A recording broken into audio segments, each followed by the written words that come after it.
Hello students and welcome to our channel catalyst enhance your rate of learning. तो आज हमारा topic है covalent character in ionic compound and Fajans rule. ठीक है, तो covalent character in ionic compound का मतलब क्या होता है। देखो, हम लोग दो बॉन्ड पढ़े हैं। एक होता है आयनिक बॉन्ड जो कि इलेक्ट्रॉन के ट्रांसफर के कारण बनता है, जैसे कि Na और Cl के बीच में एक इलेक्ट्रॉन NaCl को दे देगा, Na पॉजिटिव होगा, Cl नेगेटिव होगा और NaCl का फॉर्मेशन होगा, मतलब आयनिक बॉन्ड बनेगा। और दूसरा होता है कोवेलेंट बॉन्ड जिसको हम लोग शेयरिंग ऑफ इलेक्ट्रॉन से वो बनाते हैं। जैसे कि फॉर एग्जांपल ऑक्सीजन के आउटर मोस्ट शेल में 1 2 3 4 5 6 इलेक्ट्रॉन, 1 2 3 4 5 6 इलेक्ट्रॉन। इसको भी 2 इलेक्ट्रॉन चाहिए ऑक्टेट कंप्लीट करने के लिए, इसको भी 2 इलेक्ट्रॉन चाहिए ऑक्टेट कंप्लीट करने के लिए। लोग क्या करेंगे, आपस में इलेक्ट्रॉन्स की शेयरिंग कर देंगे। ठीक है, अब देखो 1 2 3 4 5 6 7 8, 1 2 3 4 5 6 7 8, 8 इलेक्ट्रॉन दोनों के पास हो गए। तो यहाँ पे क्या किसी एटम ने इलेक्ट्रॉन दिया या लिया? नहीं, उन्होंने इलेक्ट्रॉन शेयर कर लिया। इन शेयरिंग ऑफ इलेक्ट्रॉन से जो बॉन्ड बनता है वो क्या कहलाता है? कोवेलेंट बॉन्ड कहलाता है। आई एम श्योर ये सब तुमको ऑलरेडी पता होगा। तो आयनिक कंपाउंड में कोवेलेंट कैरेक्टर कैसा रहता है? आयनिक कंपाउंड में जैसे कि फॉर एग्जांपल हम यहाँ पे एक आयन ले लेते हैं, कैटायन और एक एनायन। ठीक है, जब भी कैटायन और एनायन पास में आएंगे तो कैटायन का पॉजिटिव चार्ज जो होगा ना, वो एनायन के आउटर मोस्ट इलेक्ट्रॉन्स को अपने तरफ खींच लेता है। ठीक है, और उसके न्यूक्लियस को रिपेल कर देता है। मतलब हमारा एनायन जो कि पहले ऐसा दिखता था वो अब कुछ ऐसा दिखाई देने लगेगा। इलेक्ट्रॉन्स एक तरफ हो जाएंगे पॉजिटिव चार्ज के कारण और न्यूक्लियस इससे दूर हो जाएगा। ठीक है, जिसके कारण एनायन का शेप डिस्टॉर्ट हो जाएगा। ठीक है, और इसी का यहाँ पे क्या हो रहा है, देखो इलेक्ट्रॉन्स थोड़े से इधर अट्रैक्ट हो रहे हैं, मतलब अ टाइप ऑफ बोल सकता हूँ कि कोवेलेंट बॉन्ड बन रहा है ना, कोवेलेंट कैरेक्टर डेवलप हो रहा है ना। इसका मतलब जब भी कैटायन जो है वो एनायन के आउटर मोस्ट इलेक्ट्रॉन्स को अपनी तरफ पार्शियली अट्रैक्ट कर लेता है तो उससे अ टाइप ऑफ शेयरिंग हो जाती है और इसको हम लोग क्या बोलते हैं? कोवेलेंट कैरेक्टर बोलते हैं। किसमें? आयनिक कंपाउंड में। ठीक है, तो आयनिक कंपाउंड में कोवेलेंट कैरेक्टर किस लिए डेवलप होता है? कैटायन का पॉजिटिव चार्ज एनायन के आउटर इलेक्ट्रॉन्स को अपनी तरफ खींचता है, उसके न्यूक्लियस को रिपेल करता है, जिसके कारण टाइप ऑफ शेयरिंग होती है। उसको हम लोग क्या बोलते हैं? Covalent character in ionic compound बोलते हैं। अब ये चीज़ें दो चीज़ों पे डिपेंड करेगी।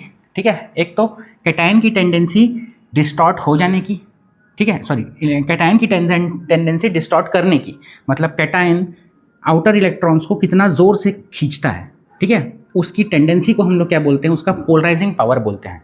कैटायन के पोलराइजिंग पावर जितना ज़्यादा होगा वो एनायन के इलेक्ट्रॉन्स को उतना ज़्यादा अपनी तरफ खींचेगा। ठीक है, और कोवेलेंट कैरेक्टर उतना ज़्यादा होगा। और सिमिलरली एनायन अपने आप को कितना डिस्टॉर्ट होने दे रहा है उसकी टेंडेंसी को हम लोग क्या बोलते हैं? एनायन की पोलराइजेबिलिटी बोलते हैं। ठीक है, पोलराइजेबिलिटी और पोलराइजिंग पावर जितना ज़्यादा होगा कोवेलेंट कैरेक्टर भी उतना ज़्यादा होगा। ठीक है, अब सवाल ये है कि किसी भी आयनिक कंपाउंड में कोवेलेंट कैरेक्टर कितना है, ये जान के हम करेंगे क्या?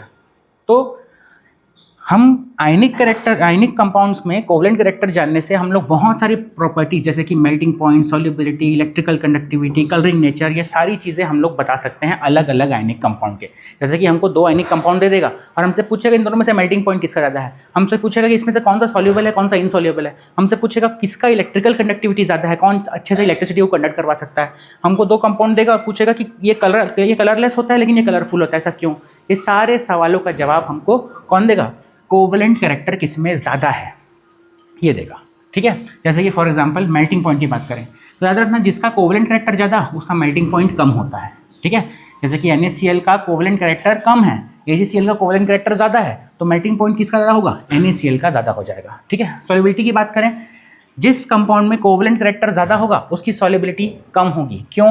कोवेलेंट कैरेक्टर ज़्यादा होगा तो वो लोग सॉल्वेंट के मॉलिक्यूल से उतना इंटरेक्ट नहीं कर पाएंगे, सॉल्वेशन कम होगा और सॉल्युबिलिटी भी क्या हो जाएगी? कम हो जाएगी। इसीलिए NaCl जो होता है उसका कोवेलेंट कैरेक्टर कम होता है, इसलिए वो पानी में घुल जाता है, लेकिन AgCl पानी में नहीं घुलता। क्यों? क्योंकि उसमें कोवेलेंट कैरेक्टर ज़्यादा होता है। ठीक है, बात करते हैं इलेक्ट्रिकल कंडक्टिविटी की। किसी भी सॉल्यूशन में अगर मैं आयनिक कंपाउंड डालता हूँ तो उसमें पॉजिटिव नेगेटिव आयंस डेवलप हो जाते हैं, जिसके वजह से अब इसमें करंट फ्लो हो सकता है। ठीक है, तो कौन सा सॉल्यूट इलेक्ट्रिकल कंडक्टिविटी कराएगा, कौन सा सॉल्यूट इलेक्ट्रिकल कंडक्टिविटी नहीं कराएगा, ये भी कौन बताएगा? कोवेलेंट कैरेक्टर बताएगा। जिस आयनिक कंपाउंड में कोवेलेंट कैरेक्टर ज़्यादा होगा उसका इलेक्ट्रिकल कंडक्टिविटी कम होता है।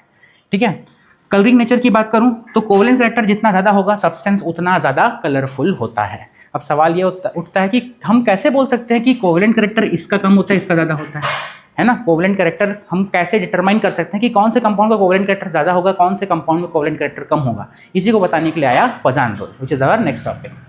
Before that pause the video to note it down. तो अब देखते हैं फजान रूल क्या है। फजान रूल जो है वो हमको बताता है कि दिए गए कंपाउंड में से कोवेलेंट कैरेक्टर किसका ज़्यादा होगा और क्यों। ठीक है, अब इसके लिए फजान रूल क्या बोलता है, according to this rule the following are the factors related to covalent characters in ionic compound. Ionic compound में कोवेलेंट कैरेक्टर कितना है, ये कौन कौन से फैक्टर्स के ऊपर डिपेंड करता है। सबसे पहले साइज ऑफ कैटायन।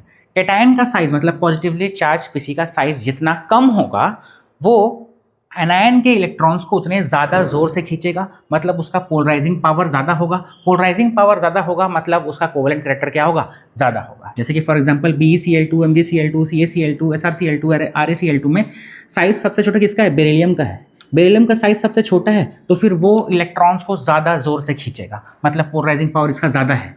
ठीक है, मतलब उसका कोवेलेंट कैरेक्टर भी क्या होगा, ज़्यादा होगा। फिर मैग्नीशियम क्लोराइड का, फिर कैल्शियम क्लोराइड का, फिर दिस, है ना।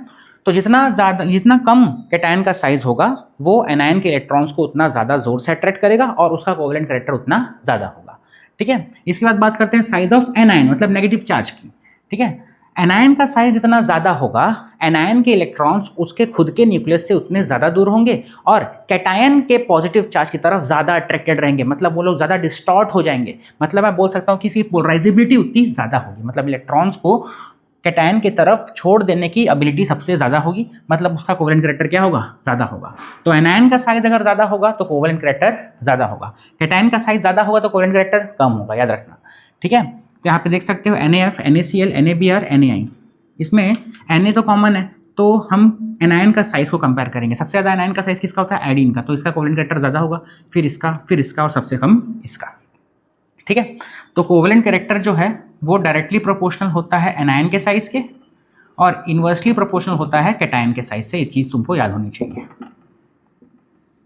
ठीक है, उल्टा बोल दिया मैंने, कोई बात नहीं, फिर से। जितना ज़्यादा कैटायन का साइज होगा कोवेलेंट कैरेक्टर उतना कम होगा, कैटायन के साइज के इन्वर्सली प्रोपोर्शनल, और कोवेलेंट कैरेक्टर ज़्यादा होगा एनायन के साइज के। जितना ज़्यादा एनायन का साइज होगा उतना ज़्यादा कोवेलेंट कैरेक्टर होगा। ठीक है, फिर आता है चार्ज ऑन आयन। आयन के ऊपर चार्ज कितना है, सीधी सी बात है, जितना ज़्यादा चार्ज होगा एनायन के ऊपर या कैटायन के ऊपर उतना ज़्यादा उनके बीच में अट्रैक्शन होगा। जितना ज़्यादा अट्रैक्शन होगा उसके इलेक्ट्रॉन्स उतने ज़्यादा डिस्टॉर्टेड होंगे और कोवेलेंट कैरेक्टर क्या होगा, बढ़ेगा। तो जितना ज़्यादा चार्ज उतना ज़्यादा कोवेलेंट कैरेक्टर। जैसे कि इसको कंपेयर करने के लिए बोला गया तो इसको तोड़ो तो क्या मिलेगा, Na पॉजिटिव Cl नेगेटिव, इसमें Mg2 positive Cl negative, Al3 positive और 3Cl नेगेटिव, है ना। तो किस में सबसे ज़्यादा चार्ज लग रहा है, ऑफकोर्स एल्यूमिनियम में। तो एल्यूमिनियम क्लोराइड का AlCl3 का सबसे ज़्यादा क्या होगा, कोवेलेंट कैरेक्टर होगा, फिर MgCl2 और उसके बाद NaCl का। याद रखना, जितना ज़्यादा चार्ज उतना ज़्यादा फोर्स ऑफ अट्रैक्शन, जितना ज़्यादा फोर्स ऑफ अट्रैक्शन उतना ज़्यादा कोवेलेंट कैरेक्टर। ठीक है, फिर आता है fourth point, cation with 18 electron. ये बहुत इंपॉर्टेंट है। कैटायन जिनके पास 18 इलेक्ट्रॉन्स होते हैं उसके पास d ऑर्बिटल भी तो होगा, और d ऑर्बिटल का शील्डिंग इफेक्ट जो होता है वो कम होता है एज कम्पेयर टू s और p ऑर्बिटल के। ठीक है, तो शील्डिंग इफेक्ट अगर नहीं पता तो फिर हमारे पिछले वीडियोस देखो। ठीक है, तो d ऑर्बिटल का शील्डिंग इफेक्ट s और p ऑर्बिटल्स के कम होता है, जिसके कारण जिनके पास भी 18 इलेक्ट्रॉन्स होंगे, इस प्रकार का कन्फिगरेशन होगा जिसमें d ऑर्बिटल इन्वॉल्व हो, वो उसके न्यूक्लियस जो होगा ना वो एनायन के इलेक्ट्रॉन्स को ज़्यादा जोर से खींचेगा, मतलब कोवेलेंट कैरेक्टर उतना ज़्यादा होगा। तो याद रखना, जब भी किसी कैटायन के आउटर मोस्ट शेल में 18 इलेक्ट्रॉन हैं इसका मतलब उनका कोवेलेंट कैरेक्टर ज़्यादा होगा। अब देखो इस पर क्वेश्चन भी आया है, जैसे कि कॉपर हैलाइड जो होता है वो ज़्यादा कोवेलेंट होता है सोडियम हैलाइड से। ऐसा क्यों, क्योंकि कॉपर के पास d ऑर्बिटल होता है जिसके कारण उसका इलेक्ट्रॉन को खींचने की क्षमता ज़्यादा है एज कम्पेयर टू सोडियम, जिसके कारण कॉपर का आयन जो होगा वो एनायन के इलेक्ट्रॉन्स को ज़्यादा जोर से खींचेगा और उसका कोवेलेंट कैरेक्टर ज़्यादा होगा। ठीक है, फिर सबसे इंपॉर्टेंट, फजान रूल के बेसिस पे कंसेप्चुअल क्वेश्चंस, रीजनिंग क्वेश्चंस सबसे ज़्यादा आते हैं और इस बार भी एग्जाम में 100% आएंगे। ठीक है, तो उसका आंसर तुमको कैसे देना है, जैसे कि सबसे पहले पूछ दिया AlCl3 is an electrovalent compound but it is sublimated, give reason. Aluminium trichloride जो है वो एक इलेक्ट्रोवेलेंट कंपाउंड है और इलेक्ट्रोवेलेंट कंपाउंड जो होते हैं उनको सब्लिमेट करने के लिए बहुत ज़्यादा हीट देनी पड़ती है, तब जाके कहीं वो सब्लिमेट होते हैं। लेकिन AlCl3 जो है वो जल्दी सब्लिमेट हो जाता है। सब्लिमेशन पता है ना, सॉलिड से गैस में कन्वर्जन। ठीक है, सॉलिड से गैस में कन्वर्जन जल्दी हो जाता है। ऐसा क्यों होता है, क्योंकि AlCl3 की अगर बात करूं तो AlCl3 में अगर मैं इसको तोड़ूंगा तो Al3 पॉजिटिव और 3Cl नेगेटिव, तो देखो इसमें चार्ज कितना ज़्यादा है। चार्ज ज़्यादा है इसका मतलब क्या होगा, उसका पोलराइजिंग पावर जो है वो क्या हो जाएगा, ज़्यादा हो जाएगा। पोलराइजिंग पावर मतलब इलेक्ट्रॉन को खींचने की क्षमता ज़्यादा होगी, दैट मीन्स उसमें कोवेलेंट कैरेक्टर जो है वो बढ़ जाएगा, और कोवेलेंट कैरेक्टर अगर बढ़ता है तो मेल्टिंग पॉइंट जो है वो कम होता है, मेल्टिंग पॉइंट कम होता है तो वो जल्दी से सब्लिमेट हो जाएगा। ठीक है, सेकंड क्वेश्चन है compare the acidic and basic property of metal oxide from ionic potential. Ionic potential के जरिए मेटल ऑक्साइड की एसिडिक प्रॉपर्टी, उसकी बेसिक और उसकी बेसिक प्रॉपर्टी को कंपेयर करो। ठीक है, तो इसके लिए क्या करेंगे, इसके लिए भी फजान रूल ही लगेगा। जैसे कि मुझे कंपेयर करने के लिए बोल दिया कुछ मेटल्स के ऑक्साइड्स को, जैसे कि ले लेते हैं मैग्नीशियम का ऑक्साइड, सोडियम का ऑक्साइड और एल्यूमिनियम का ऑक्साइड। ठीक है, तो हमको बोला इन तीनों में से कौन सा एसिडिक कौन सा बेसिक होगा।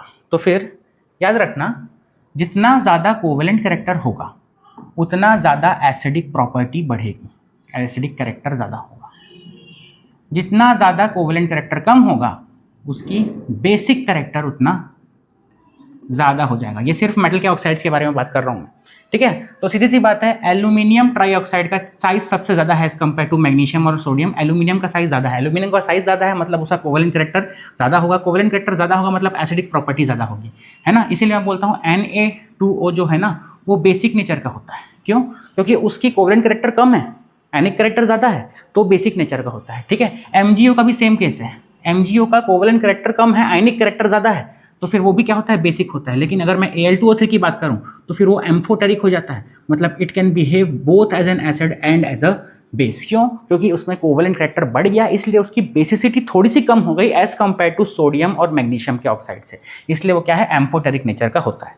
ठीक है, तो इस प्रकार से हम मेटल के ऑक्साइड्स का एसिडिक और बेसिक प्रॉपर्टी जो है वो कंपेयर कर सकते हैं। याद रखना, जिस मेटल ऑक्साइड में कोवेलेंट कैरेक्टर ज़्यादा होगा उसकी एसिडिक प्रॉपर्टी बढ़ेगी, और जिस मेटल के ऑक्साइड में आयनिक कैरेक्टर ज़्यादा होगा उसकी बेसिक प्रॉपर्टी जो है वो बढ़ेगी। ठीक है, फिर इसके बाद आता है तुम्हारा compounds made of highly charged cations and anions are insoluble in water. Why?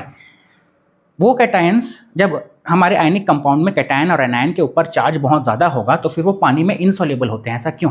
क्योंकि जितना ज़्यादा चार्ज ऑन एनायन और कैटायन उतना ज़्यादा उनका कोवेलेंट कैरेक्टर, जितना ज़्यादा कोवेलेंट कैरेक्टर उतना कम सॉल्युबिलिटी। इसीलिए क्योंकि हाईली चार्ज स्पीसीज जो होते हैं उनका कोवेलेंट कैरेक्टर बहुत ज़्यादा होता है।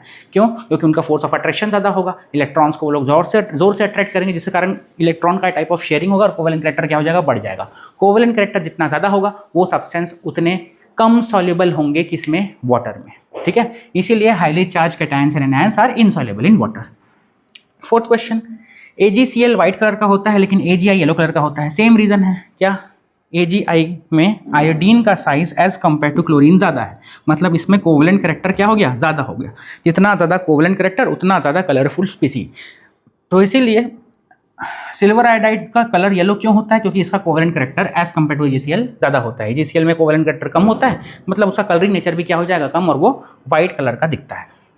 फिर बेरिलियम जो होता है वो कोवेलेंट कैरेक्टर शो करता है, लेकिन उसके ग्रुप के बाकी सारे मेंबर्स आयनिक हैं, मतलब इलेक्ट्रोवोलेंट कैरेक्टर शो करते हैं। क्यों? बेरिलियम का साइज एज कंपेयर टू अपने बाकी सारे ग्रुप, अपने बाकी सारे एलिमेंट्स इन द ग्रुप बहुत छोटा होता है। साइज जितना छोटा होता है उसका पोलराइजिंग पावर उतना ज़्यादा होता है, पोलराइजिंग पावर ज़्यादा होता है तो फिर कोवेलेंट कैरेक्टर ज़्यादा होगा, कोवेलेंट कैरेक्टर ज़्यादा होगा, इसीलिए बेरिलियम जो है वो बाकी सारे मेंबर्स को छोड़कर कोवेलेंसी उसकी ज़्यादा होती है एज कंपेयर टू बाकी सारे मेंबर्स। ठीक है, सिक्स्थ क्वेश्चन है, LiCl is soluble in organic solvent but NaCl is insoluble. Why? देखो, मैं तुमसे अभी क्या कहा था कि कोवेलेंट कैरेक्टर जितना ज़्यादा होगा वो सब्सटेंस उतना कम सॉल्युबल होगा। अब यहाँ पे क्वेश्चन क्या पूछ दिया घुमाकर, LiCl is soluble in organic solvents but NaCl is insoluble. तो याद रखना यहाँ पे दिया है ऑर्गेनिक सॉल्वेंट्स। ऑर्गेनिक सॉल्वेंट्स में कोवेलेंट कैरेक्टर जिसका ज़्यादा होगा वो ज़्यादा सॉल्युबल होंगे, है ना। H2 यहाँ पे क्या दिया था, H2O दिया था। H2O क्या है, एक पोलर सॉल्वेंट है, वो एक ऑर्गेनिक सॉल्वेंट नहीं है। तो H2O में आयनिक कंपाउंड ज़्यादा सॉल्युबल होंगे, कोवेलेंट कंपाउंड कम सॉल्युबल होंगे। लेकिन यहाँ पे हमको क्या बोला, ऑर्गेनिक सॉल्वेंट्स दे दिया, घुमा दिया क्वेश्चन। ऑर्गेनिक सॉल्वेंट्स में तुम्हारे कोवेलेंट कैरेक्टर वाले स्पीसीज ज़्यादा सॉल्युबल होंगे, आयनिक कैरेक्टर वाले स्पीसीज कम सॉल्युबल होंगे। तो LiCl और NaCl को अगर मैं कंपेयर करूँ तो Li का जो साइज होता है वो सोडियम से क्या होता है, कम होता है, याद है ना। Li का 3 होता है, सोडियम का 11 होता है, इसका 2 इसका 281, इसका साइज छोटा। जिसका साइज छोटा होगा उसका पोलराइजिंग पावर ज़्यादा होगा। पोलराइजिंग पावर ज़्यादा मतलब कोवेलेंट कैरेक्टर ज़्यादा। जिसका कोवेलेंट कैरेक्टर ज़्यादा वो ऑर्गेनिक कंपाउंड में ज़्यादा सॉल्युबल होता है। इसीलिए LiCl जो होता है वो ऑर्गेनिक सॉल्वेंट्स में सॉल्युबल है लेकिन NaCl नहीं। फिर CCl4 is more covalent as compared to BCl3। Y?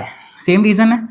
इनको तोड़ो, कार्बन के ऊपर 4 पॉजिटिव आएगा, इसको तोड़ूंगा तो B के ऊपर 3 पॉजिटिव आएगा। जिसका चार्ज ज़्यादा उसमें कोवेलेंट कैरेक्टर ज़्यादा, जिसका कोवेलेंट कैरेक्टर ज़्यादा उसका जिसका चार्ज ज़्यादा उसका पोलराइजिंग पावर ज़्यादा, ठीक है, और उसका कोवेलेंट कैरेक्टर जो है वो ज़्यादा हो जाएगा। इसलिए CCl4 जो है वो ज़्यादा कोवेलेंट होता है as compared to boron trichloride. Take a screenshot. तो कुछ क्वेश्चंस मैंने तुम्हें दिए हैं जिसका आंसर तुम नीचे कमेंट करोगे। बहुत ही सिंपल सवाल है, और अगर नहीं बन पा रहे हैं तो वो भी कमेंट करके बताओ ताकि मैं इसको और भी सिंप्लीफाइड वे में रिप्रेजेंट कर सकूं।